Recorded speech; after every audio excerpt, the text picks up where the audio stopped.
Entre o grande rio do Egito e os cursos gêmeos da Mesopotâmia, existia uma estreita faixa de colinas, vales e planícies costeiras que, apesar de sua modesta extensão geográfica, viria a testemunhar algumas das mais profundas transformações espirituais e políticas da humanidade. Uma terra que os egípcios chamavam de Reshanu,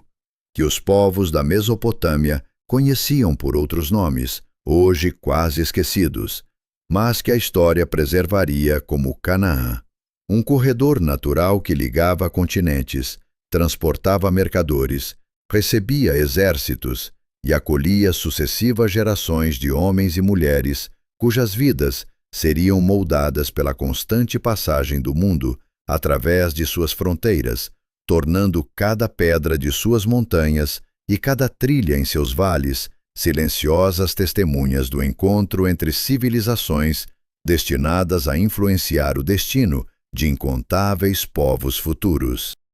Ao longo da costa mediterrânea, planícies férteis se estendiam sob o brilho dourado do sol, oferecendo condições ideais para a agricultura e atraindo populações que aprendiam a transformar o solo em fonte de prosperidade. Enquanto mais ao interior surgiam cadeias paralelas de colinas calcárias cujas encostas eram cuidadosamente moldadas em terraços para o cultivo de oliveiras e videiras, e o Rio Jordão, abrindo uma profunda fenda através da paisagem, estabelecia um caminho natural entre o Mar da Galileia e as águas salgadas do Mar Morto, ao mesmo tempo em que montanhas elevadas, como o Monte Hermon, com suas neves persistentes, dominavam o horizonte ao norte, enquanto o Negev se estendia ao sul como um vasto território árido, onde o silêncio do deserto parecia guardar mistérios muito mais antigos do que qualquer memória preservada pelos homens.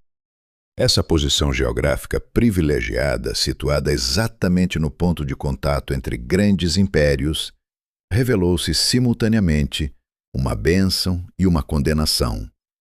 pois as mesmas rotas que traziam mercadorias exóticas, novas técnicas artesanais e ideias religiosas vindas de regiões distantes, também serviam de passagem para exércitos determinados a expandir suas fronteiras, de modo que Canaã se tornou uma terra onde raramente o isolamento era possível e onde cada geração precisava adaptar-se às transformações impostas pelos ventos da política internacional, desenvolvendo uma extraordinária capacidade de absorver influências externas sem jamais perder completamente os traços particulares que definiam sua própria identidade cultural. Muito antes de os futuros israelitas estabelecerem aldeias nas terras altas, Canaã já abrigava sofisticados centros urbanos que floresceram durante a Idade do Bronze, quando antigas comunidades agrícolas evoluíram para cidades protegidas por muralhas imponentes e organizadas em torno de templos, oficinas especializadas e depósitos destinados ao armazenamento de cereais, revelando sociedades complexas nas quais artesãos, sacerdotes, guerreiros e administradores desempenhavam funções específicas dentro de uma estrutura social cada vez mais hierarquizada, enquanto a introdução gradual de ferramentas metálicas substituía antigos instrumentos de pedra e ampliava significativamente a capacidade produtiva dessas populações.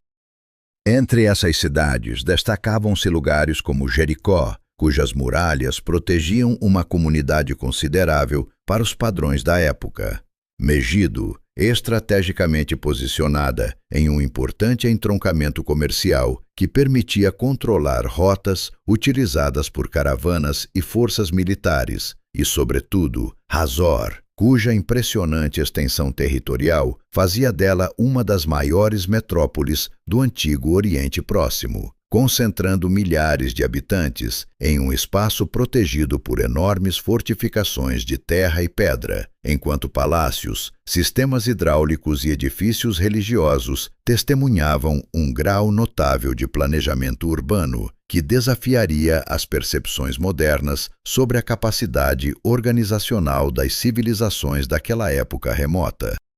Jerusalém, embora inicialmente menos grandiosa do que algumas de suas vizinhas do norte, ocupava uma estreita elevação cercada por vales profundos em 3 direções, combinação geográfica que lhe conferia vantagens defensivas consideráveis e garantia acesso relativamente seguro às fontes de água indispensáveis à sobrevivência urbana,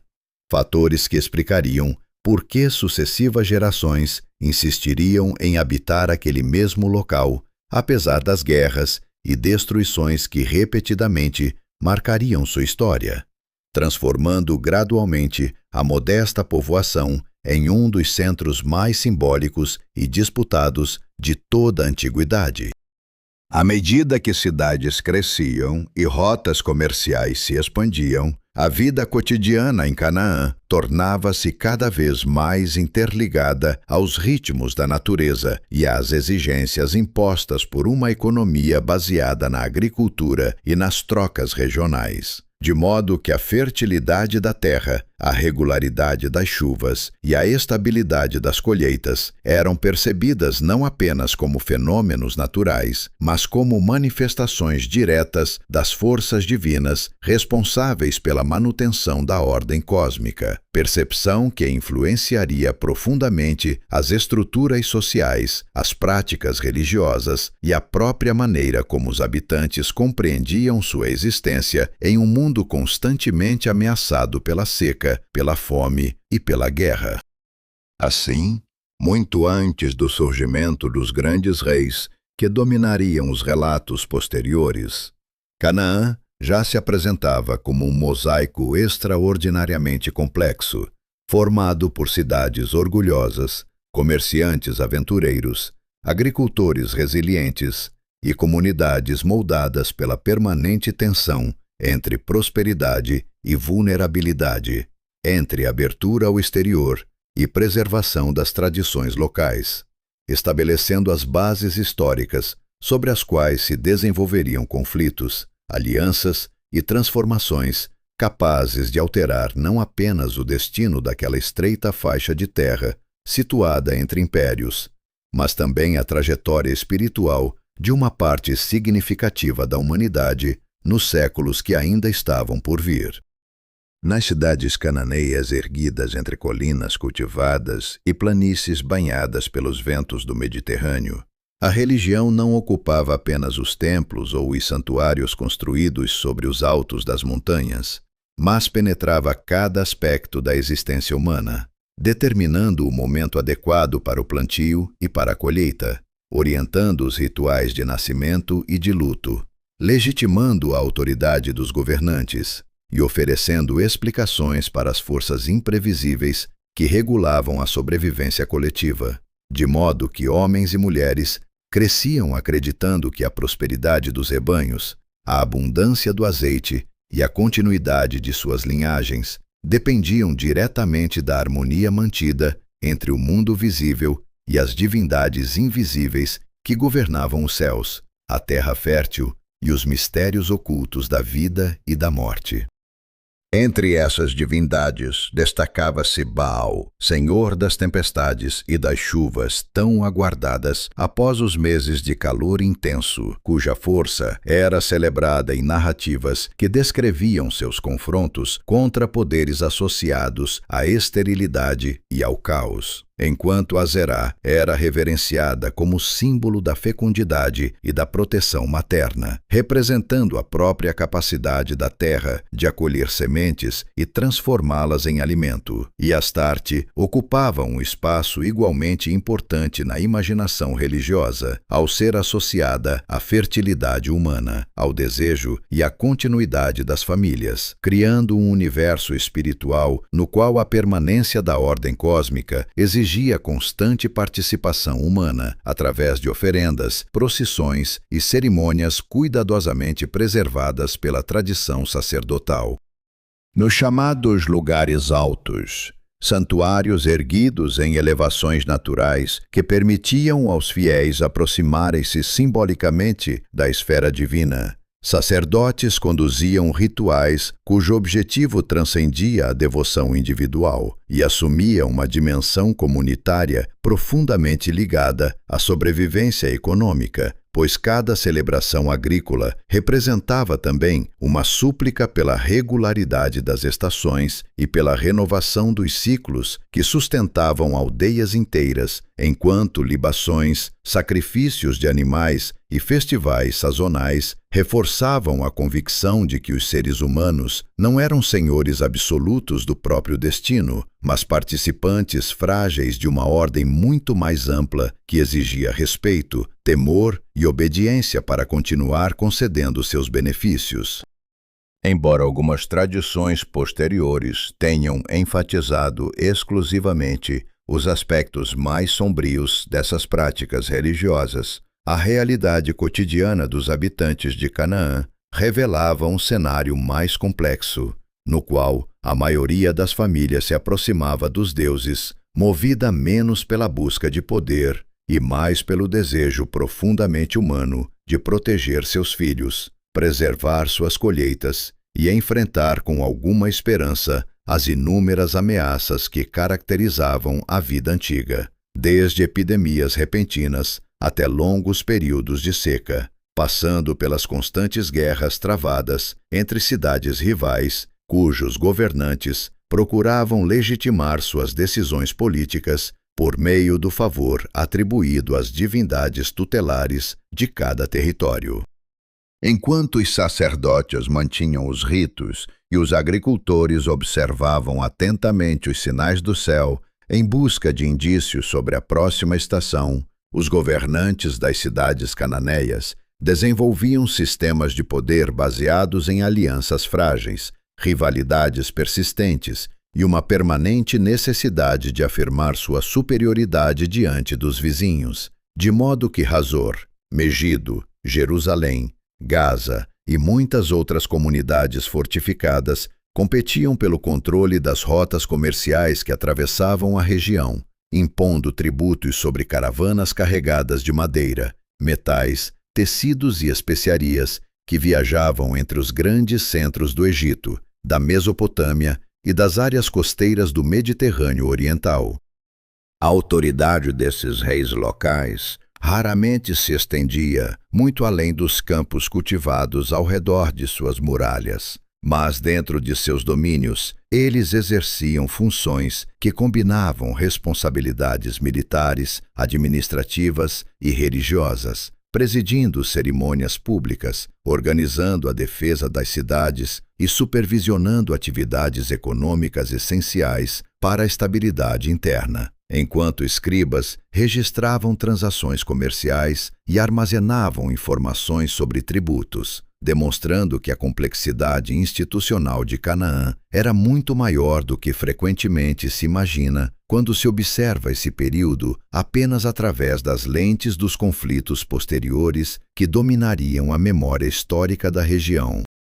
Sob a superfície aparentemente estável dessa ordem urbana, contudo, acumulavam-se tensões produzidas pela competição por recursos limitados, pela vulnerabilidade diante das mudanças climáticas e pela crescente influência exercida pelas grandes potências estrangeiras, interessadas em controlar aquele corredor estratégico entre continentes, circunstâncias que obrigavam os senhores das cidades a negociar constantemente entre a preservação de sua autonomia e a necessidade de buscar proteção junto a impérios mais poderosos, inaugurando uma dinâmica política marcada pela instabilidade e pela adaptação permanente, que definiria o destino de Canaã ao longo dos séculos seguintes. Assim, antes mesmo da chegada das profundas transformações que alterariam o equilíbrio regional durante os períodos posteriores, Canaã já se apresentava como uma sociedade extraordinariamente sofisticada, onde a devoção aos deuses da fertilidade coexistia com ambições políticas intensas, onde a esperança depositada na renovação anual das colheitas caminhava lado a lado com o medo constante da guerra e da escassez, e onde homens e mulheres comuns buscavam construir vidas significativas sob a proteção de forças que acreditavam reger tanto os movimentos das estrelas quanto o delicado florescimento das sementes lançadas ao solo fértil que sustentava suas existências.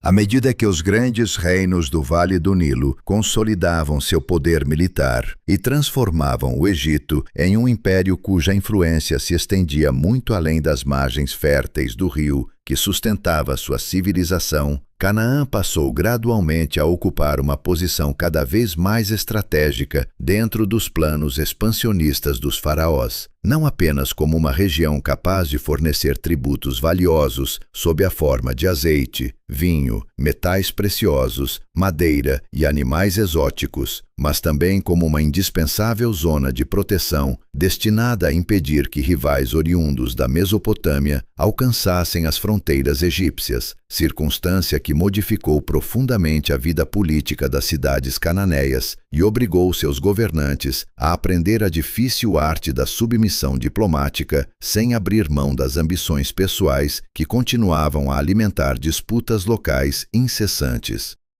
O domínio egípcio sobre Canaã raramente se manifestava por meio de uma ocupação militar absoluta e permanente em cada cidade da região,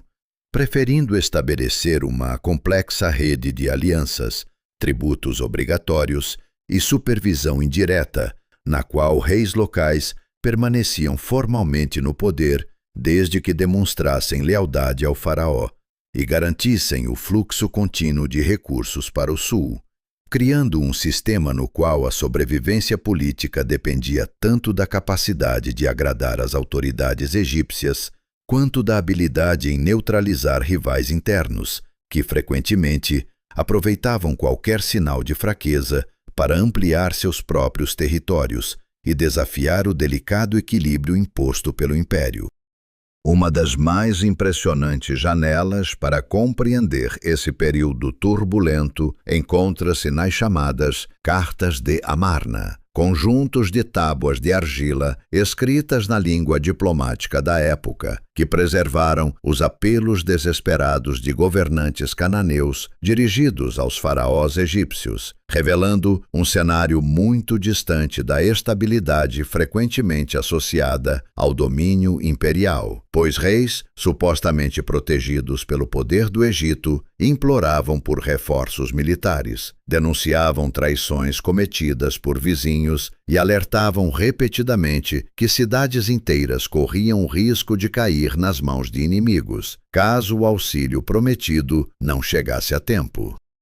Entre essas vozes preservadas pelo acaso da história, destacava-se Abdi-Reba, governante de Jerusalém, que enviava mensagens insistentes, advertindo que forças hostis ameaçavam tomar sua cidade, e implorando ao faraó que enviasse arqueiros capazes de restaurar a ordem em nome do rei do Egito, enquanto em outras regiões, figuras como Labaiú, senhor de Siquém, eram acusadas por adversários de promover conflitos constantes e desestabilizar o sistema político mantido pelos egípcios, evidenciando que, sob a superfície da submissão formal, persistiam ambições pessoais, rivalidades antigas e disputas territoriais capazes de transformar rapidamente aliados ocasionais em inimigos implacáveis. As cidades-estado de Canaã viviam, portanto, em permanente estado de vigilância, pois seus governantes compreendiam que o favor do faraó podia significar a preservação do poder, enquanto o esquecimento por parte do império frequentemente abria espaço para invasões, revoltas internas e destruição, realidade que obrigava as elites locais a investir simultaneamente na diplomacia, na fortificação de seus centros urbanos e na manutenção de pequenos contingentes militares capazes de responder a ameaças imediatas até que uma eventual ajuda externa pudesse ser mobilizada, caso realmente viesse a ser enviada, através das longas rotas que ligavam o Egito às terras do norte. Nesse ambiente marcado pela instabilidade, surgem também referências intrigantes a grupos conhecidos como ábirus, indivíduos descritos em diferentes registros como mercenários, trabalhadores itinerantes ou saqueadores que operavam nas margens da ordem estabelecida, homens sem vínculos permanentes com as estruturas tradicionais das cidades e cuja mobilidade lhes permitia oferecer serviços militares ou participar de atividades consideradas ameaçadoras pelos governantes locais, tornando-se personagens recorrentes em um período no qual as fronteiras entre sobrevivência legítima, rebelião e oportunismo frequentemente se mostravam difíceis de definir com clareza. Enquanto reis trocavam acusações em cartas destinadas ao Egito, e populações inteiras tentavam adaptar-se às exigências fiscais impostas pelo sistema imperial, a vida cotidiana prosseguia dentro das muralhas das cidades cananeias, onde artesãos continuavam produzindo cerâmicas refinadas, agricultores cultivavam campos que garantiam o abastecimento urbano e comerciantes negociavam produtos provenientes de regiões distantes, demonstrando que, mesmo sob a pressão constante da política internacional, existia uma impressionante capacidade de continuidade social que permitia às comunidades preservar tradições, manter atividades econômicas essenciais e transmitir conhecimentos acumulados ao longo de gerações. Contudo, por trás dessa aparente normalidade, crescia um sentimento de vulnerabilidade alimentado pela percepção de que o destino das cidades já não dependia exclusivamente das decisões tomadas por seus próprios governantes, mas também das prioridades estabelecidas em cortes estrangeiras situadas a centenas de quilômetros de distância, onde faraós precisavam equilibrar desafios em múltiplas fronteiras e nem sempre podiam responder com rapidez às crises que se multiplicavam em Canaã, situação que expunha as limitações do modelo imperial e deixava aberta a possibilidade de transformações profundas caso o poder egípcio começasse a enfraquecer. Assim, durante os séculos em que Canaã permaneceu sob a longa sombra projetada pelos faraós, formou-se uma sociedade habituada à negociação constante entre autonomia e dependência, resistência e adaptação, lealdade declarada e ambição silenciosa, características que moldariam profundamente a mentalidade política das gerações seguintes e preparariam o cenário para os dramáticos acontecimentos que acompanhariam o declínio da influência egípcia e o surgimento de novas forças destinadas a redefinir o equilíbrio de toda a região. Por volta do século XII, antes da Era Comum, o sistema internacional, que durante séculos havia conectado os reinos do Mediterrâneo Oriental através do comércio, da diplomacia e de alianças militares, começou a desintegrar-se com uma rapidez que ainda hoje intriga historiadores e arqueólogos, pois cidades outrora prósperas foram abandonadas, palácios consumidos pelo fogo desapareceram sob camadas de cinzas, e impérios que haviam exercido domínio sobre vastos territórios simplesmente deixaram de existir, obrigando populações inteiras a enfrentar uma realidade marcada pela insegurança, pela escassez e pela necessidade urgente de reconstruir suas vidas em um mundo onde as antigas estruturas de poder já não eram capazes de oferecer proteção ou estabilidade. As causas desse colapso permanecem objeto de intenso debate acadêmico, uma vez que evidências apontam simultaneamente para alterações climáticas capazes de comprometer colheitas sucessivas, movimentos migratórios provocados pela busca desesperada por recursos, revoltas internas que enfraqueceram administrações já pressionadas por dificuldades econômicas, e, sobretudo, o aparecimento de grupos guerreiros conhecidos coletivamente como povos do mar, cujos deslocamentos ao longo das costas mediterrâneas coincidiram com a destruição de centros urbanos importantes e contribuíram para a dissolução das antigas redes comerciais que haviam sustentado a prosperidade da Idade do Bronze durante vários séculos. Registros egípcios descrevem esses povos como uma confederação heterogênea, composta por comunidades deslocadas que viajavam acompanhadas de mulheres, crianças e pertences domésticos, sugerindo que não se tratava apenas de expedições militares temporárias, mas de migrações em larga escala, motivadas pela necessidade de encontrar novos territórios onde fosse possível reconstruir a existência, enquanto seus navios de proas ornamentadas cortavam as águas do Mediterrâneo e seus guerreiros, frequentemente equipados com armamentos distintos daqueles utilizados pelos exércitos tradicionais da região, impunham desafios inéditos às sociedades que tentavam resistir ao avanço dessas populações em movimento. Entre esses grupos destacavam-se os pelezetes, posteriormente identificados pelos textos bíblicos como filisteus, que após confrontos com as forças do faraó Ramsés III, acabaram estabelecendo-se ao longo da costa sul de Canaã, formando uma pentápole composta pelas cidades de Gaza, Ascalon, Asdod, Ecrom e Gate, cada uma governada por lideranças próprias, mas integradas por laços culturais e interesses comuns que lhes permitiram exercer influência crescente sobre o equilíbrio político regional, alterando significativamente a distribuição do poder em uma terra que ainda tentava recuperar-se do desaparecimento das antigas autoridades imperiais.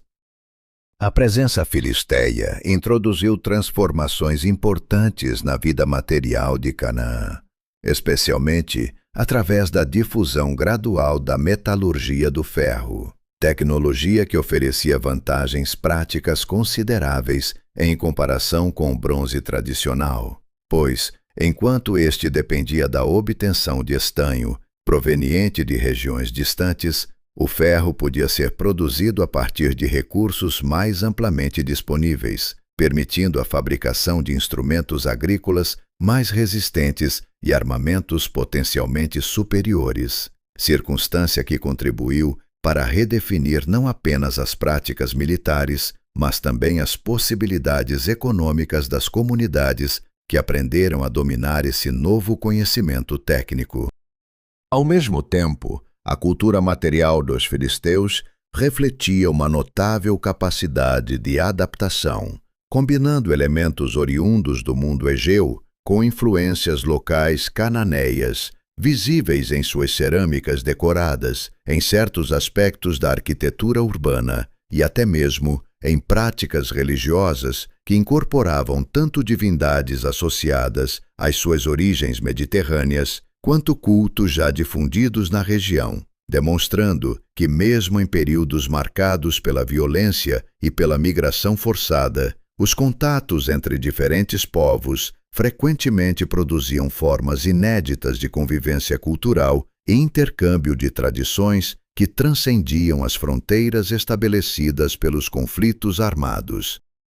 Para os habitantes das terras altas e das antigas cidades cananeias sobreviventes, contudo, o colapso da ordem anterior representava, sobretudo, uma experiência profundamente humana de perda e incerteza, pois famílias acostumadas à previsibilidade relativa das rotas comerciais viram-se privadas de recursos essenciais. Governantes perceberam que antigas alianças já não ofereciam garantias de proteção, e comunidades inteiras precisaram desenvolver estratégias de adaptação em ambientes onde a ameaça da fome, das incursões militares e do deslocamento populacional tornava-se parte inseparável do cotidiano, exigindo resiliência diante de circunstâncias que transformavam radicalmente a maneira como o futuro era imaginado.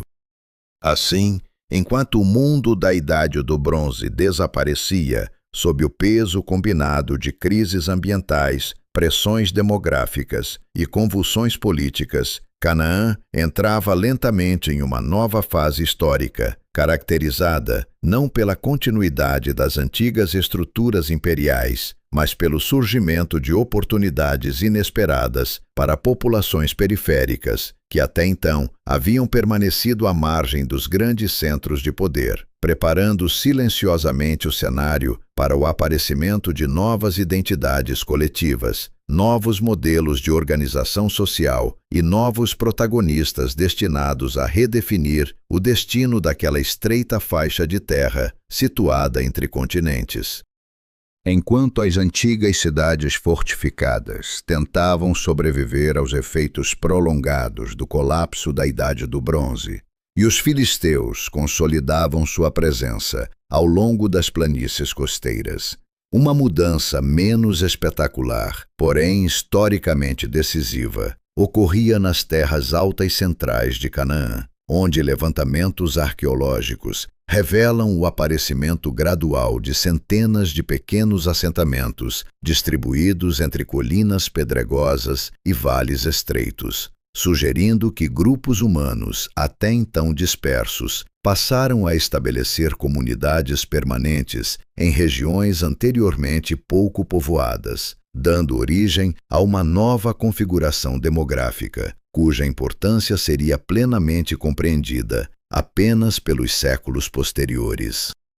A vida nesses povoados montanhosos diferia profundamente da experiência urbana característica das antigas cidades cananeias, pois as famílias dependiam diretamente de uma economia mista, baseada no cultivo de cereais, na produção de azeite e vinho e na criação de rebanhos adaptados ao terreno acidentado, enquanto homens, mulheres e crianças participavam ativamente das tarefas necessárias à sobrevivência coletiva, transformando a cooperação cotidiana em elemento indispensável para enfrentar os desafios impostos por um ambiente menos fértil do que as planícies costeiras, mas suficientemente generoso para sustentar comunidades determinadas a construir raízes duradouras em meio à instabilidade regional.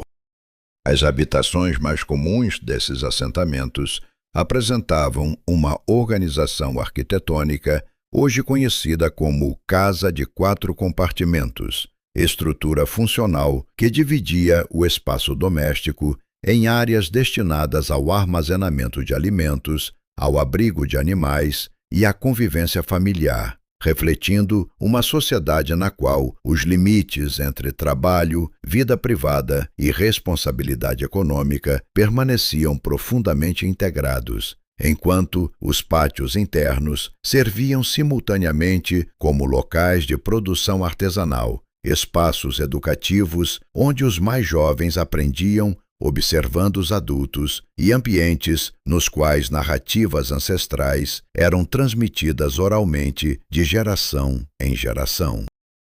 Entre os vestígios materiais que distinguem essas comunidades, destacam-se os grandes recipientes cerâmicos, de borda reforçada, utilizados para armazenar grãos, azeite e água, objetos cuja ampla distribuição sugere práticas econômicas compartilhadas e certo grau de identidade cultural entre assentamentos geograficamente separados, ao mesmo tempo em que há quase ausência de restos ósseos de porcos nos depósitos arqueológicos dessas regiões, indica escolhas alimentares específicas que contrastavam significativamente com os hábitos observados em cidades cananeias e filisteias, antecipando características que posteriormente seriam associadas às tradições israelitas. A adaptação ao ambiente montanhoso exigia criatividade e esforço contínuo, razão pela qual encostas íngremes eram transformadas em terraços agrícolas capazes de reduzir a erosão e ampliar as áreas cultiváveis. Cisternas escavadas na rocha garantiam o armazenamento de água durante os períodos mais secos do ano, e pequenas aldeias eram estrategicamente estabelecidas próximas a nascentes confiáveis, demonstrando que a sobrevivência nessas regiões dependia menos da abundância natural de recursos e mais da capacidade coletiva de organizar o trabalho, planejar o uso da terra e desenvolver soluções práticas diante das limitações impostas pela geografia.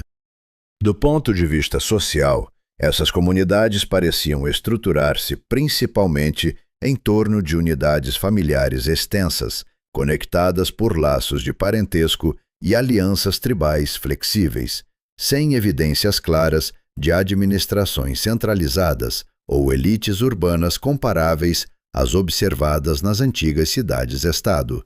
circunstância que favorecia formas relativamente descentralizadas de tomada de decisão, nas quais anciãos exerciam influência significativa e a autoridade emergia frequentemente do reconhecimento comunitário da experiência, da coragem ou da capacidade de mediar conflitos internos e externos. As práticas religiosas desse período refletiam igualmente uma fase de transição complexa, pois, embora muitos desses grupos demonstrassem devoção a uma divindade ancestral posteriormente identificada com Yahvé, persistiam influências provenientes do universo religioso cananeu, revelando que a formação de uma identidade espiritual distinta constituiu um processo gradual marcado por continuidades e transformações, no qual antigas tradições ligadas à fertilidade e à sacralidade da terra coexistiam temporariamente com concepções emergentes acerca de alianças específicas entre uma divindade protetora e determinadas comunidades humanas. Desse modo, aquilo que à primeira vista poderia parecer apenas a expansão silenciosa de pequenos povoados agrícolas nas regiões montanhosas de Canaã representava, na realidade, uma das mudanças mais significativas da história do antigo Oriente Próximo, pois nesses espaços modestos, afastados do esplendor das grandes capitais e das ambições imperiais que dominavam as planícies, desenvolviam-se gradualmente formas particulares de organização social, hábitos culturais compartilhados e experiências religiosas que lançariam os fundamentos sobre os quais futuras gerações construiriam narrativas de pertencimento, resistência e destino coletivo capazes de atravessar milênios.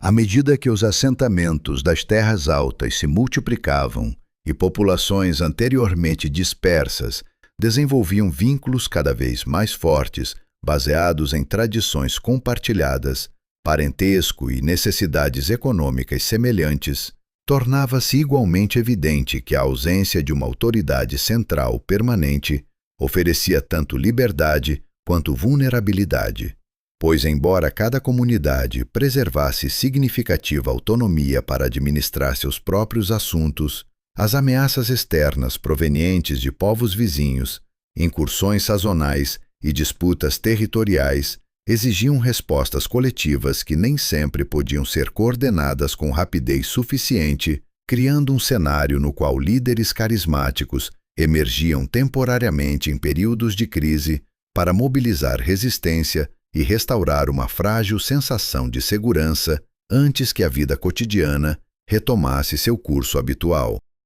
As tradições preservadas posteriormente, sob a forma das narrativas dos juízes, descrevem esse período como uma sucessão de ciclos, marcados por prosperidade relativa, desunião interna, opressão estrangeira e libertação conduzida por figuras, cuja autoridade derivava menos de instituições formais e mais do reconhecimento espontâneo de suas capacidades excepcionais, de modo que homens e mulheres comuns viam nesses líderes instrumentos através dos quais a sobrevivência coletiva se tornava possível em circunstâncias extraordinárias, ainda que tais momentos de união raramente resultassem na criação de estruturas políticas duradouras, capazes de impedir o reaparecimento das mesmas dificuldades nas gerações seguintes.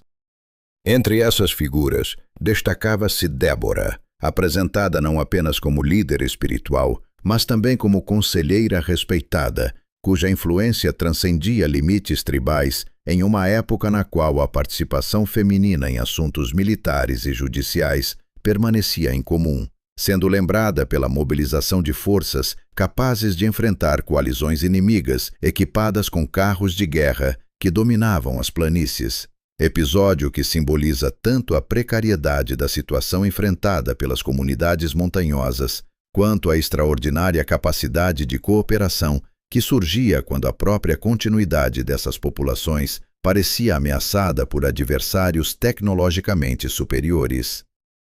Em outros momentos, o perigo assumia formas distintas, como no caso das incursões atribuídas aos midianitas, grupos nômades que exploravam a fragilidade das fronteiras para realizar ataques rápidos contra aldeias agrícolas, apropriando-se de colheitas e rebanhos justamente nos períodos mais sensíveis do calendário econômico, circunstância que obrigava famílias inteiras a esconder provisões e buscar refúgio em áreas de difícil acesso, enquanto aguardavam a possibilidade de reorganizar a resistência, contexto no qual a figura de Gideão emerge como expressão da necessidade de liderança pragmática em meio a recursos limitados e perspectivas aparentemente desfavoráveis.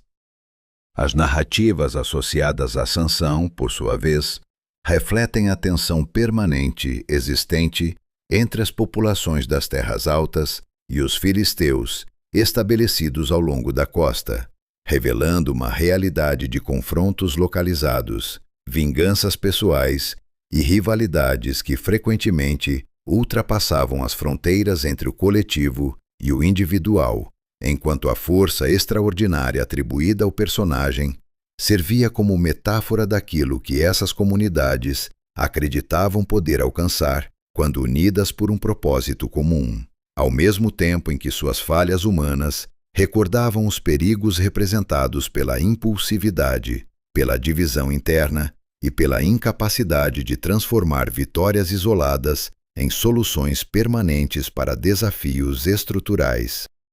Apesar das diferenças existentes entre essas tradições, todas apontam para uma característica fundamental desse período histórico, qual seja a inexistência de mecanismos estáveis capazes de garantir cooperação contínua entre os diversos agrupamentos espalhados pelas regiões montanhosas, situação que fazia depender o sucesso militar da persuasão exercida pelos líderes emergentes, do reconhecimento mútuo entre comunidades frequentemente independentes e da percepção compartilhada de que determinadas ameaças exigiam respostas coordenadas, revelando tanto a flexibilidade quanto as limitações inerentes a uma sociedade organizada predominantemente através de redes tribais descentralizadas.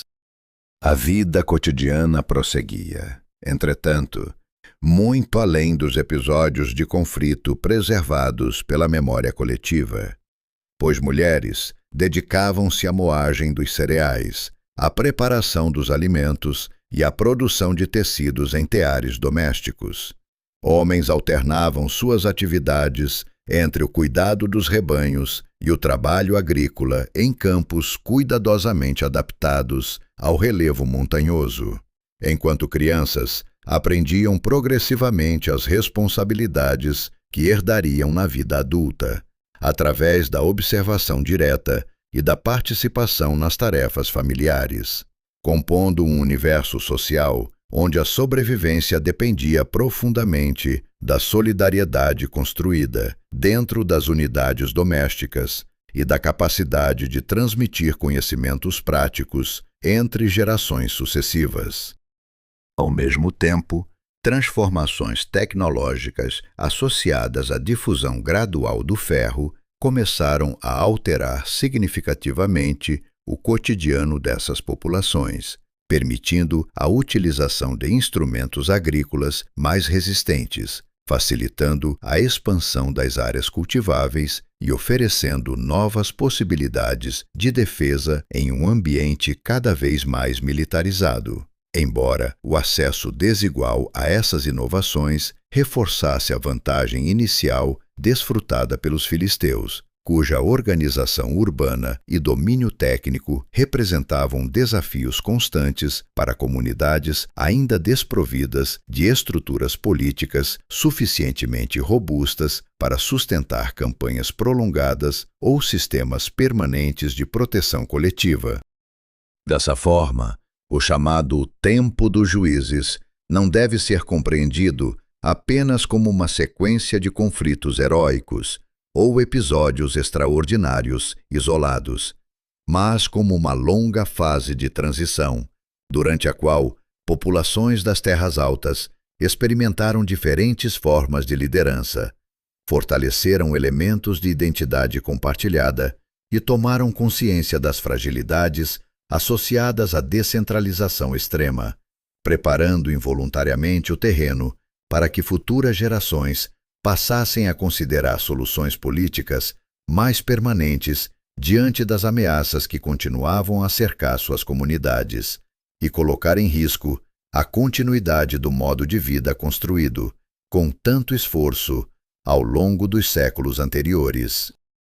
Com passadas gerações, tornou-se cada vez mais evidente para muitos habitantes das terras altas que a coragem dos juízes, por mais admirável que fosse em momentos de emergência, não conseguia oferecer soluções permanentes para as ameaças que se repetiam com inquietante regularidade, pois os filisteus continuavam expandindo sua influência a partir das planícies costeiras, controlando importantes rotas comerciais e mantendo superioridade militar em diversos confrontos, enquanto rivalidades entre tribos enfraqueciam tentativas de cooperação mais ampla, levando parte significativa da população a concluir que a sobrevivência coletiva talvez dependesse da criação de uma liderança contínua capaz de unificar recursos, coordenar estratégias defensivas e estabelecer uma autoridade reconhecida por todos os grupos dispersos pelas montanhas centrais de Canaã. Nesse contexto de crescente insegurança, surgiu Samuel, figura singular que reunia funções espirituais e políticas em uma sociedade ainda profundamente marcada pelas tradições tribais. Homem respeitado por sua capacidade de mediação e por sua dedicação ao serviço religioso, mas também profundamente consciente dos riscos envolvidos na substituição de um modelo descentralizado por uma estrutura monárquica, inspirada nos povos vizinhos, razão pela qual recebeu com apreensão os pedidos insistentes daqueles que desejavam ter um rei semelhante aos demais povos da região, acreditando que apenas uma autoridade permanente poderia enfrentar com eficácia os desafios militares que ameaçavam o futuro das comunidades israelitas. A escolha de Saul refletiu tanto preocupações práticas quanto convicções religiosas, pois o homem oriundo da tribo de Benjamim possuía presença física impressionante e havia demonstrado coragem em circunstâncias adversas, características que correspondiam às expectativas tradicionais associadas à figura de um líder guerreiro, enquanto sua origem tribal, relativamente central, facilitava a aceitação por parte de diferentes grupos cujas memórias de autonomia permaneciam vivas, permitindo que a transição para a monarquia ocorresse inicialmente sob a esperança de que a união política pudesse fortalecer a capacidade de resistência, sem destruir completamente os valores herdados do passado recente. Os primeiros anos do reinado de Saul pareceram confirmar essas expectativas otimistas, uma vez que campanhas militares bem-sucedidas demonstraram que forças anteriormente dispersas podiam alcançar resultados expressivos quando submetidas a uma coordenação mais eficiente, produzindo não apenas ganhos estratégicos imediatos, mas também um importante efeito psicológico sobre populações acostumadas a reagir defensivamente às incursões inimigas, pois, pela primeira vez em muito tempo, tornou-se plausível imaginar que os habitantes das terras altas fossem capazes não apenas de sobreviver, mas também de determinar ativamente o próprio destino diante dos adversários que haviam condicionado suas escolhas durante tantas gerações. Entretanto, a consolidação da monarquia trouxe consigo desafios que ultrapassavam os campos de batalha, já que a manutenção de estruturas administrativas permanentes exigia formas inéditas de arrecadação de recursos, organização militar e exercício da autoridade, provocando tensões inevitáveis entre tradições comunitárias baseadas na participação voluntária e as exigências práticas associadas à construção de um governo centralizado, enquanto questões relacionadas aos limites entre funções religiosas e prerrogativas reais começaram gradualmente a alimentar conflitos cuja importância se revelaria decisiva para o desenvolvimento político posterior do reino nascente. À medida que as responsabilidades do poder se acumulavam sobre Saul e as pressões externas persistiam, relatos preservados pela tradição descrevem um líder cada vez mais atormentado por dúvidas, inseguranças e dificuldades crescentes para manter a confiança daqueles que inicialmente o haviam apoiado, circunstância agravada pelo surgimento de divergências com Samuel e pelo destaque alcançado por jovens guerreiros, cuja popularidade ameaçava a estabilidade da recém-criada instituição monárquica, revelando que a fundação de um reino exigia habilidades políticas complexas, que nem sempre coincidiam com as qualidades necessárias para obter vitórias em situações emergenciais. Entre essas figuras emergentes, destacava-se Davi, jovem originário de Belém, cuja trajetória inicial parecia improvável aos olhos de muitos contemporâneos, mas cuja reputação como guerreiro habilidoso e líder carismático cresceu rapidamente em razão de feitos militares que capturaram a imaginação popular, despertando simultaneamente admiração entre setores significativos da população e receios profundos no coração de Saul, que passou a interpretar o sucesso do antigo protegido como ameaça direta à continuidade de sua própria autoridade em um período no qual a monarquia ainda não possuía instituições suficientemente sólidas para absorver disputas sucessórias sem riscos de fragmentação.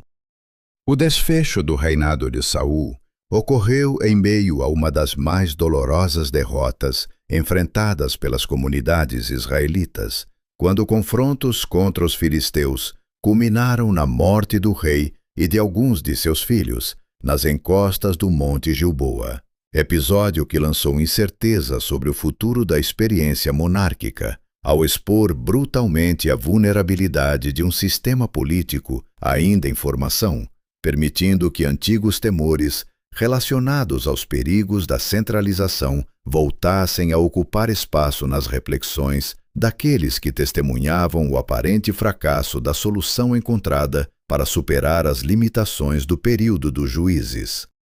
Apesar da tragédia associada ao fim de Saul, sua trajetória deixou legados importantes que sobreviveriam à crise imediata, pois demonstrou a viabilidade de mobilizações mais amplas entre grupos anteriormente dispersos, revelou o potencial transformador da liderança contínua em contextos de ameaça persistente e introduziu conceitos de unidade política que continuariam influenciando gerações futuras, preparando o cenário para o surgimento de novas figuras capazes de reformular o projeto monárquico e conduzir as tribos israelitas rumo a uma etapa decisiva de sua história coletiva. A morte de Saul não trouxe a paz que muitos esperavam, mas abriu um período marcado pela incerteza, pela fragmentação política e pela necessidade urgente de redefinir os rumos de uma sociedade que havia depositado suas esperanças na monarquia nascente. Pois enquanto os filisteus aproveitavam a desorganização para reafirmar sua influência sobre áreas estratégicas, Diferentes grupos israelitas buscavam alternativas capazes de preservar a unidade construída com tanto esforço durante o reinado anterior, circunstância que favoreceu a ascensão gradual de Davi, homem cuja reputação como guerreiro e líder carismático já havia ultrapassado os limites de sua terra natal e conquistado a admiração de numerosos seguidores, oriundos das mais diversas origens sociais. Antes de alcançar o trono sobre todas as tribos, Davi experimentou os anos difíceis do exílio e da sobrevivência nas fronteiras da ordem estabelecida, reunindo ao seu redor homens endividados, descontentes e indivíduos marginalizados pelas estruturas tradicionais, transformando esse grupo heterogêneo em uma força disciplinada, cuja lealdade se baseava menos em obrigações hereditárias e mais na confiança construída através das adversidades compartilhadas, experiência que contribuiu significativamente para moldar sua compreensão acerca das fragilidades humanas e das complexidades envolvidas na condução de pessoas unidas por interesses frequentemente divergentes, mas igualmente determinadas a encontrar estabilidade em meio ao caos político que se seguiu à morte do primeiro rei.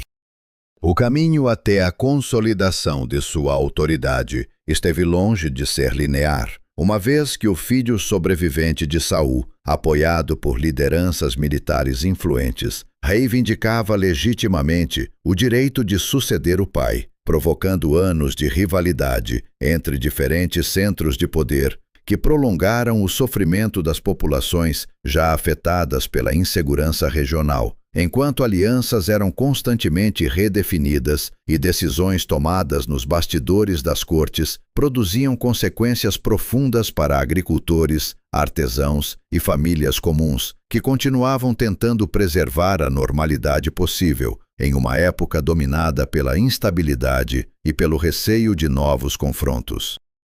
A eventual unificação das tribos sob a liderança de Davi resultou tanto de suas habilidades políticas quanto das circunstâncias que eliminaram progressivamente seus principais adversários, permitindo que representantes de diferentes grupos reconhecessem na sua figura a melhor alternativa para evitar a perpetuação das guerras internas e enfrentar ameaças externas com maior eficiência, decisão que transformou o antigo pastor de Belém em soberano de uma entidade política cuja coesão ainda precisava ser fortalecida através de símbolos capazes de transcender antigas divisões tribais e criar um sentimento mais amplo de pertencimento coletivo. Foi nesse contexto que Jerusalém assumiu o papel decisivo na história do novo reino,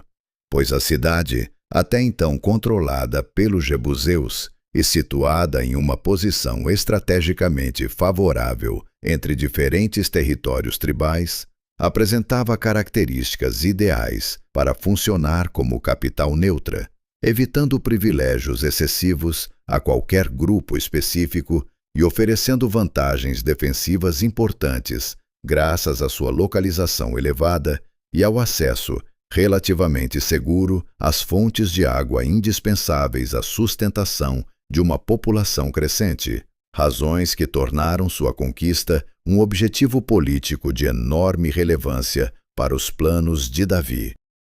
A tomada de Jerusalém adquiriu rapidamente contornos lendários, ao ser associada a estratégias ousadas que exploraram vulnerabilidades do sistema defensivo da cidade, permitindo que as forças lideradas por Davi realizassem aquilo que muitos consideravam improvável, diante da reputação de invulnerabilidade cultivada pelos antigos habitantes do local, episódio cujo significado ultrapassou amplamente o êxito militar imediato, ao fornecer ao novo rei um centro administrativo próprio, desvinculado das antigas rivalidades regionais e capaz de simbolizar a possibilidade concreta de unidade entre comunidades cuja história recente havia sido marcada pela fragmentação.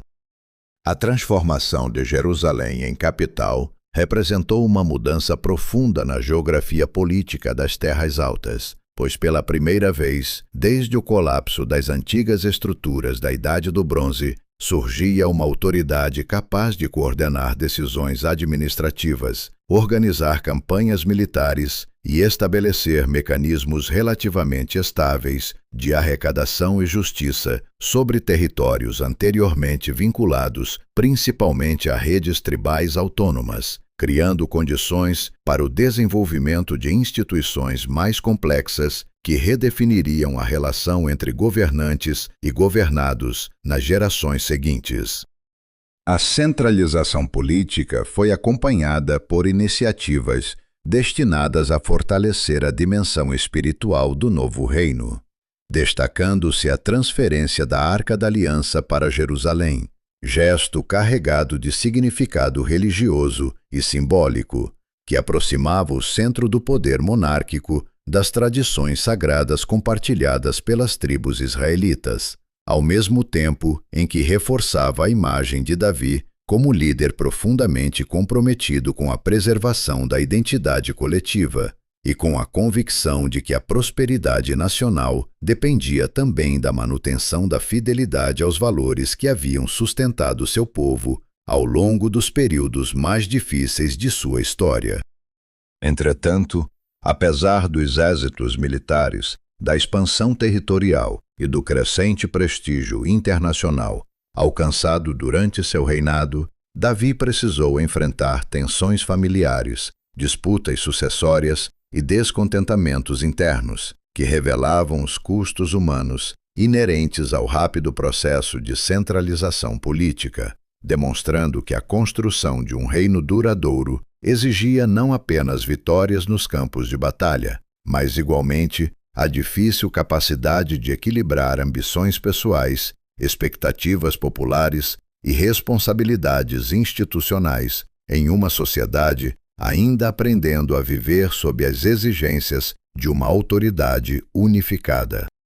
Quando Davi se aproximou dos últimos anos de sua vida e as questões relacionadas à sucessão tornaram-se inevitáveis dentro de uma corte marcada por alianças delicadas, rivalidades familiares e expectativas divergentes acerca do futuro do reino recém-unificado, Salomão emergiu como herdeiro escolhido não apenas em razão dos complexos arranjos políticos que sustentavam a estabilidade do governo, mas também porque muitos acreditavam que suas qualidades intelectuais e sua inclinação para a administração poderiam oferecer ao povo aquilo que as décadas anteriores de conflitos incessantes haviam tornado cada vez mais desejável, isto é, um período prolongado de ordem, prosperidade e consolidação institucional capaz de transformar definitivamente a frágil união tribal em uma potência regional respeitada pelos reinos vizinhos. Ao contrário do pai, cuja autoridade havia sido construída principalmente através da liderança militar e da capacidade de inspirar lealdade pessoal em tempos de crise, Salomão voltou sua atenção para o fortalecimento das estruturas administrativas necessárias ao funcionamento cotidiano de um Estado cada vez mais complexo, promovendo reorganizações territoriais destinadas a garantir a arrecadação regular de recursos, ampliando o papel dos escribas, responsáveis pelo registro de transações e decisões oficiais, e estabelecendo mecanismos mais eficientes para sustentar tanto a corte real quanto os projetos que pretendia realizar. Circunstância que marcou uma mudança significativa na própria natureza do poder exercido pela monarquia israelita. A posição geográfica do reino favorecia o desenvolvimento econômico, pois as rotas que conectavam o Egito, a Arábia e as regiões setentrionais do Crescente Fértil permitiam intensa circulação de mercadorias e oportunidades comerciais que Salomão procurou explorar através de alianças estratégicas com povos especializados na navegação e no intercâmbio mediterrâneo, ampliando o acesso a materiais raros, metais preciosos, madeira de alta qualidade e produtos exóticos que não apenas enriqueciam os cofres reais, mas também reforçavam a reputação internacional de uma corte cuja sofisticação despertava admiração muito além das fronteiras do território governado a partir de Jerusalém. Entre as realizações mais emblemáticas associadas ao reinado de Salomão, destacou-se a construção do Templo em Jerusalém, empreendimento que sintetizava aspirações religiosas, políticas e culturais, ao oferecer uma morada permanente para a presença divina, anteriormente vinculada a estruturas móveis, utilizadas durante períodos mais antigos da história israelita, enquanto artesãos especializados trabalhavam com cedros provenientes do Líbano, metais preciosos e técnicas refinadas de ornamentação para erguer um edifício cuja imponência simbolizava tanto a centralidade da fé na identidade coletiva quanto a capacidade organizacional alcançada pelo reino após décadas de consolidação institucional. A magnificência atribuída à corte salomônica manifestava-se igualmente através de extensos programas de construção que incluíam palácios, fortificações e centros administrativos destinados a fortalecer o controle sobre diferentes regiões do território, promovendo o crescimento urbano de Jerusalém e criando oportunidades para o florescimento de atividades artesanais e comerciais que atraíam trabalhadores, mercadores e especialistas vindos de diversas localidades, transformando a capital em um espaço cosmopolita, onde tradições locais passavam a conviver com influências culturais oriundas de contextos geográficos bastante distintos. Entretanto, a concretização desse ambicioso projeto político e arquitetônico exigia recursos humanos e materiais em proporções inéditas, levando a monarquia a recorrer a sistemas de tributação e mobilização de mão de obra que afetavam diretamente a vida das populações responsáveis pela produção agrícola que sustentava a economia do reino, circunstância que gerou descontentamentos progressivos entre grupos que começavam a perceber uma distância crescente entre o esplendor exibido pela elite governante e as dificuldades enfrentadas pelas comunidades encarregadas de financiar os custos associados à manutenção da prosperidade nacional. Paralelamente às tensões econômicas, surgiam também preocupações relacionadas à preservação da identidade religiosa, que havia desempenhado papel fundamental na formação histórica das tribos israelitas, uma vez que as alianças diplomáticas frequentemente envolviam casamentos com mulheres provenientes de outros povos, introduzindo práticas cultuais e tradições espirituais que muitos consideravam incompatíveis com os princípios de exclusividade na devoção ao Deus de Israel, alimentando debates acerca dos limites da tolerância cultural e dos riscos que o sucesso político poderia representar para a fidelidade aos valores considerados essenciais pela memória coletiva do povo. Embora a tradição posterior tenha celebrado a sabedoria de Salomão como uma das características mais notáveis de seu reinado, reconhecendo sua habilidade para resolver disputas complexas e administrar assuntos de Estado com discernimento admirável, o legado deixado por sua administração revelou-se inevitavelmente ambíguo, pois ao mesmo tempo em que consolidou instituições, fortaleceu a posição internacional do reino e promoveu extraordinário desenvolvimento material, também contribuiu para aprofundar desigualdades sociais, ampliar as exigências impostas às populações rurais e intensificar tensões regionais que permaneceriam latentes sob a superfície da estabilidade aparente. Assim, ao aproximar-se o fim do reinado de Salomão, o reino unificado encontrava-se diante de um paradoxo profundamente humano, visto que jamais havia alcançado tamanho prestígio político, riqueza econômica e sofisticação cultural, mas também nunca estivera tão exposto às consequências produzidas pela concentração de poder, pelo peso crescente das obrigações fiscais e pela difícil tarefa de conciliar prosperidade material com os ideais espirituais que haviam acompanhado seu povo desde os dias mais incertos das antigas comunidades estabelecidas entre as montanhas de Canaã. A morte de Salomão desencadeou uma crise que vinha sendo silenciosamente preparada ao longo de décadas, pois o brilho extraordinário das realizações arquitetônicas e diplomáticas do Reino Unificado ocultava tensões acumuladas entre diferentes regiões, especialmente entre as tribos do norte, responsáveis por significativa parcela da produção agrícola e da mão de obra utilizada nos grandes projetos reais, e a administração sediada em Jerusalém, cuja crescente demanda por tributos e serviços obrigatórios alimentava ressentimentos cada vez mais difíceis de ignorar, circunstância que transformou a sucessão do trono em um momento decisivo para determinar se a obra iniciada por Davi conseguiria sobreviver às pressões geradas pelo próprio sucesso alcançado durante o reinado de seu filho.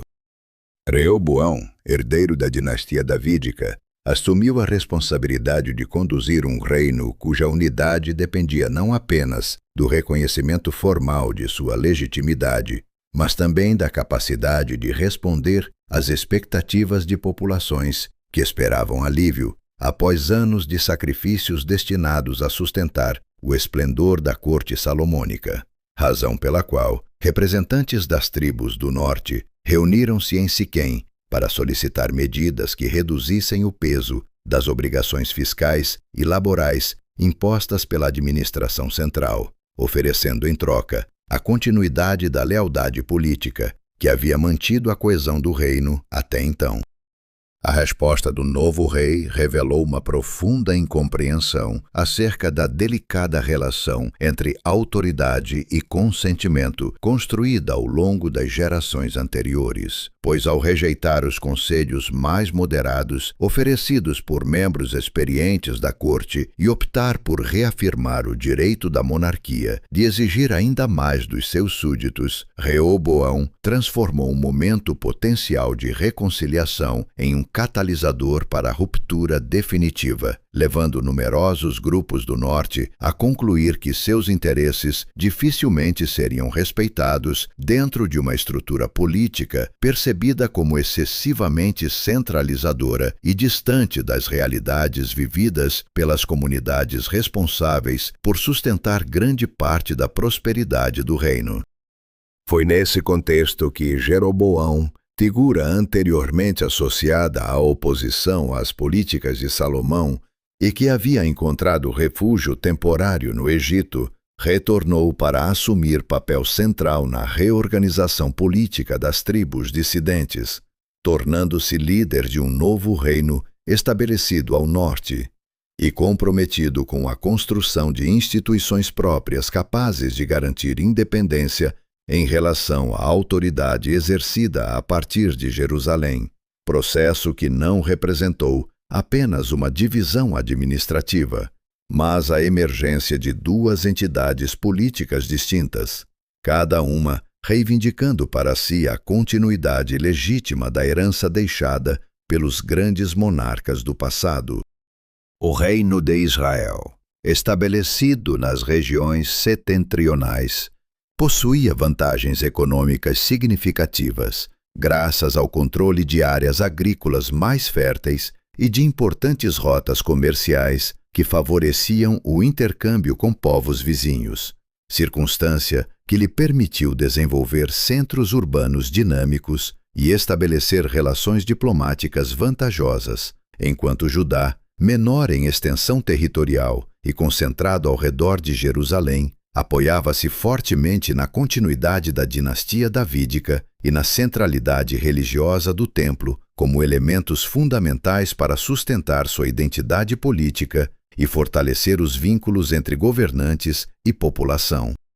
Consciente de que a permanência de peregrinações frequentes a Jerusalém poderia comprometer a estabilidade do novo reino do norte, Jeroboão promoveu importantes mudanças no cenário religioso ao restaurar antigos centros de culto em locais estrategicamente distribuídos dentro do território sob sua autoridade, medida interpretada por alguns contemporâneos como solução pragmática destinada a consolidar a autonomia política, mas vista por outros como perigoso afastamento das tradições espirituais que haviam contribuído para moldar a identidade coletiva durante os séculos anteriores, inaugurando debates que acompanhariam a história dos dois reinos ao longo das gerações subsequentes.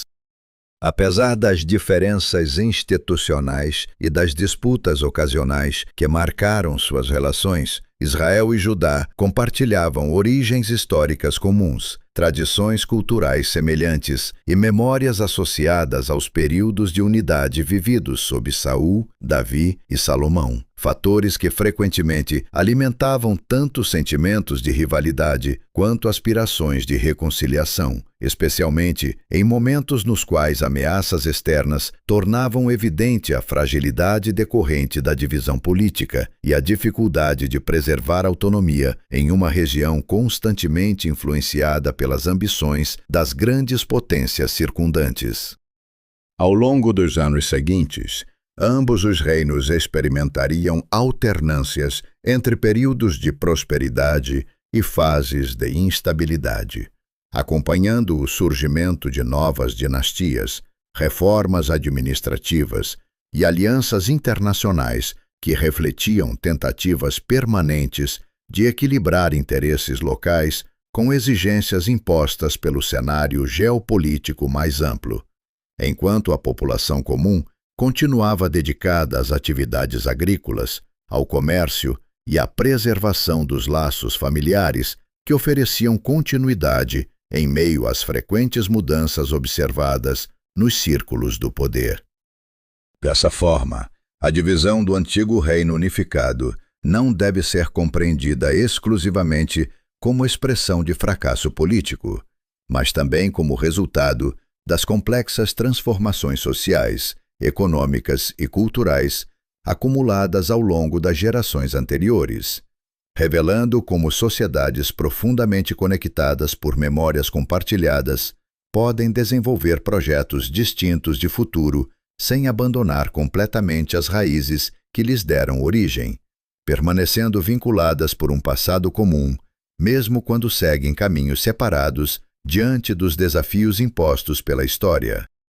Enquanto Israel e Judá procuravam consolidar suas identidades políticas após décadas de rivalidade e adaptação às circunstâncias regionais, uma nova força surgia no horizonte oriental, com capacidade muito superior àquela demonstrada pelos adversários anteriores, pois o Império Assírio, reorganizado sob governantes determinados a expandir sistematicamente seus domínios, transformava-se em uma máquina militar altamente eficiente, cuja combinação de disciplina, tecnologia e administração centralizada alteraria profundamente o equilíbrio de poder em todo o antigo Oriente Próximo, obrigando pequenos reinos da região a escolher entre a submissão tributária, alianças arriscadas ou formas de resistência que frequentemente terminavam em devastação e perda da autonomia política conquistada com tanto esforço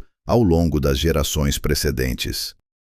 No reino de Israel, a crescente pressão assíria produziu divisões internas acerca da melhor estratégia para garantir a sobrevivência nacional, uma vez que parte das elites defendia a continuidade do pagamento de tributos como forma pragmática de evitar destruições irreversíveis,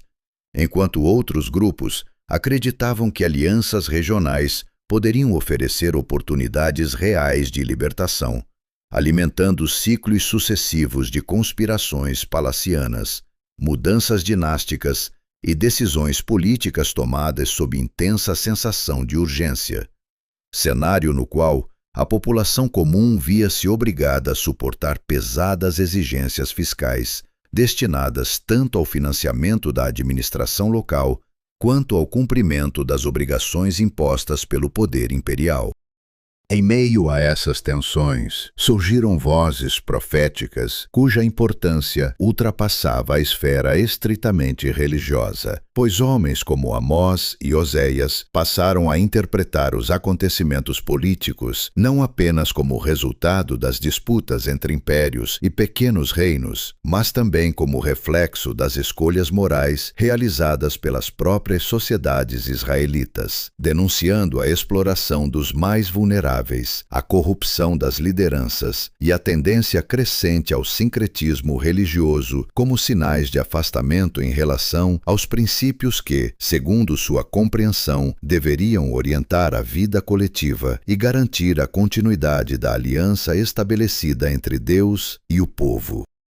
Apesar dos alertas proféticos e das tentativas ocasionais de reorganização política, a situação do Reino do Norte tornou-se progressivamente mais precária à medida que os assírios intensificavam suas campanhas militares e substituíam antigas relações de vassalagem por formas mais diretas de controle territorial, reduzindo gradualmente a extensão do território israelita através da incorporação de regiões estratégicas ao sistema administrativo imperial, circunstância que enfraquecia a economia, comprometia a capacidade defensiva e alimentava sentimentos de desespero entre aqueles que ainda acreditavam ser possível restaurar a independência perdida.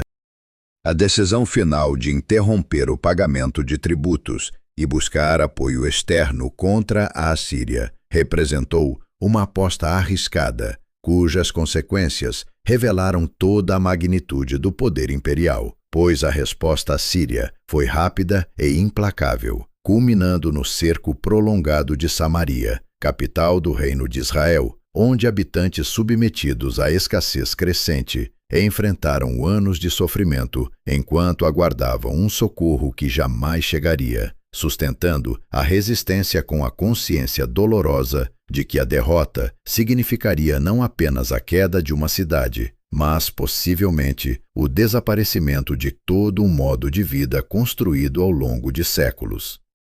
A conquista definitiva de Samaria marcou o fim do Reino do Norte e inaugurou uma das experiências mais traumáticas da história israelita, já que parte significativa da população foi deportada para regiões distantes do império, segundo práticas administrativas destinadas a impedir futuras rebeliões, enquanto grupos oriundos de diferentes territórios conquistados eram reassentados nas antigas terras israelitas, promovendo transformações demográficas profundas que enfraqueciam identidades locais e contribuíam para o desaparecimento gradual das tradições específicas associadas às tribos do norte, cuja memória permaneceria viva, sobretudo através das narrativas preservadas pelos sobreviventes.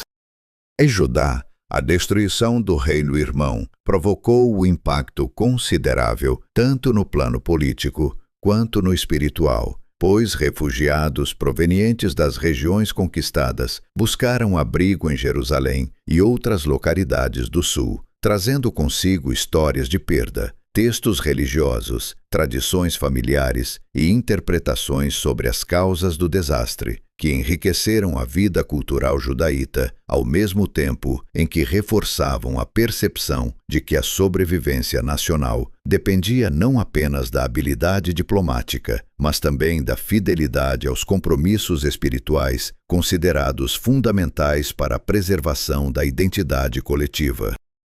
Foi nesse contexto que a atuação de profetas como Isaías adquiriu relevância extraordinária, oferecendo interpretações teológicas para acontecimentos aparentemente dominados pela lógica brutal dos impérios, e insistindo na ideia de que a confiança exclusiva em alianças militares ou estratégias políticas seria insuficiente sem uma transformação ética capaz de restaurar a justiça social, a integridade das lideranças e a dedicação sincera aos valores associados à tradição religiosa de Judá, mensagem que frequentemente entrava em tensão com os interesses imediatos dos governantes, mas encontrava ressonância entre setores preocupados com os rumos espirituais da nação.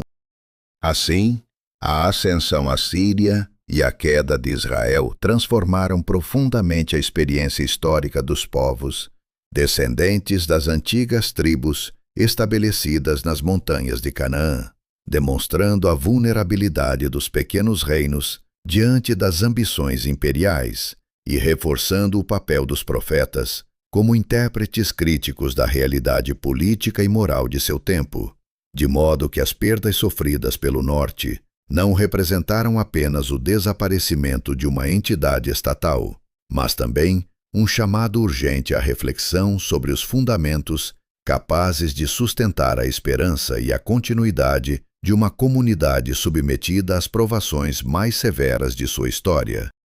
Após a destruição do Reino de Israel e a incorporação de suas antigas terras ao sistema imperial assírio, Judá permaneceu como o único estado hebreu independente, carregando sobre seus ombros não apenas a responsabilidade política de preservar sua autonomia em um ambiente internacional cada vez mais hostil, mas também a missão simbólica de proteger tradições religiosas e memórias históricas que pareciam ameaçadas pelo desaparecimento gradual das comunidades do norte, circunstância que fortaleceu entre muitos habitantes de Jerusalém a convicção de que seu destino estava intimamente ligado à preservação de uma identidade coletiva construída através das provações enfrentadas por gerações anteriores. Os reinados que se sucederam após os grandes confrontos contra a Síria refletiram a permanente tensão entre a acomodação política e aspirações nacionalistas, pois alguns governantes acreditavam que a sobrevivência exigia adaptação às exigências das potências estrangeiras, enquanto outros defendiam reformas religiosas e fortalecimento interno como instrumentos capazes de restaurar a dignidade do reino e prepará-lo para um futuro mais independente, alimentando debates intensos acerca da melhor forma de conciliar prudência diplomática, fidelidade espiritual e expectativas populares em um contexto no qual decisões tomadas pelos reis possuíam consequências diretas sobre a vida de agricultores, artesãos, sacerdotes e famílias espalhadas pelas colinas de Judá. Entre os personagens mais marcantes desse período, destacou-se Josias, cuja ascensão ao trono coincidiu com o enfraquecimento progressivo da Assíria e abriu uma rara oportunidade para redefinir os rumos do reino, permitindo a implementação de reformas que buscavam centralizar o culto em Jerusalém, eliminar práticas consideradas incompatíveis com a tradição ancestral e reforçar a consciência coletiva através da renovação dos compromissos espirituais que muitos julgavam indispensáveis para garantir a continuidade da proteção divina, transformando o ambiente religioso em elemento essencial do projeto político voltado à reconstrução da unidade nacional. A esperança despertada pelas reformas de Josias, entretanto, revelou-se frágil diante das rápidas transformações geopolíticas que remodelavam o Oriente Próximo, pois enquanto a Assíria mergulhava em um processo irreversível de declínio, a Babilônia emergia como nova potência expansionista, determinada a consolidar sua influência sobre as antigas rotas comerciais e territórios estratégicos da região, obrigando Judá a navegar entre alianças contraditórias, pressões diplomáticas crescentes e o difícil desafio de preservar margens mínimas de autonomia diante de impérios cujos recursos militares ultrapassavam em muito as capacidades disponíveis ao pequeno reino montanhoso. A morte de Josias em Megido representou um golpe devastador para aqueles que acreditavam na possibilidade de restaurar plenamente a independência judaíta, pois seus sucessores herdaram não apenas um trono politicamente fragilizado, mas também uma sociedade dividida entre diferentes interpretações acerca do caminho a seguir. Enquanto alguns defendiam submissão pragmática aos novos senhores do cenário internacional, e outros insistiam na resistência como expressão legítima da confiança depositada na proteção divina, circunstância que favoreceu sucessivas crises internas, justamente quando a necessidade de coesão se tornava mais urgente do que nunca. Profetas como Jeremias emergiram nesse contexto como vozes profundamente desconfortáveis para governantes e elites, uma vez que suas mensagens questionavam simultaneamente a confiança excessiva nas instituições políticas e as ilusões alimentadas por expectativas nacionalistas desconectadas da realidade histórica, insistindo na necessidade de arrependimento, justiça social e reconhecimento sincero das limitações humanas diante dos acontecimentos em curso. Advertências frequentemente recebidas com hostilidade por setores que interpretavam qualquer apelo à prudência como sinal de derrotismo ou falta de patriotismo em tempos de ameaça externa crescente. A decisão de rebelar-se contra a Babilônia precipitou a crise definitiva que culminaria no cerco de Jerusalém, episódio marcado pelo sofrimento prolongado de uma população submetida à fome, ao medo e à progressiva deterioração das esperanças depositadas na possibilidade de socorro externo, enquanto as muralhas que durante tanto tempo simbolizaram segurança e continuidade tornavam-se palco de uma resistência desesperada contra forças cuja superioridade militar parecia tornar inevitável o desfecho trágico que finalmente se concretizou com a conquista da cidade, a destruição do templo e a deportação de parte significativa da elite para terras estrangeiras. Paradoxalmente, aquilo que muitos contemporâneos interpretaram como o fim definitivo da história nacional transformou-se também em ponto de partida para novas formas de compreensão da identidade coletiva, pois a perda do território, da monarquia e do centro cultural obrigou os sobreviventes a reformular profundamente a maneira como concebiam sua relação com Deus, com a tradição e com a própria comunidade, preservando textos, memórias e práticas que atravessariam o exílio e permitiriam que gerações futuras encontrassem sentido mesmo após a queda dos reinos terrenos, demonstrando que a herança mais duradoura deixada pela antiga Canaã e pelos reinos de Israel e Judá não residia apenas em suas conquistas políticas, mas, sobretudo, na extraordinária capacidade de transformar sofrimento em esperança e destruição em renovação.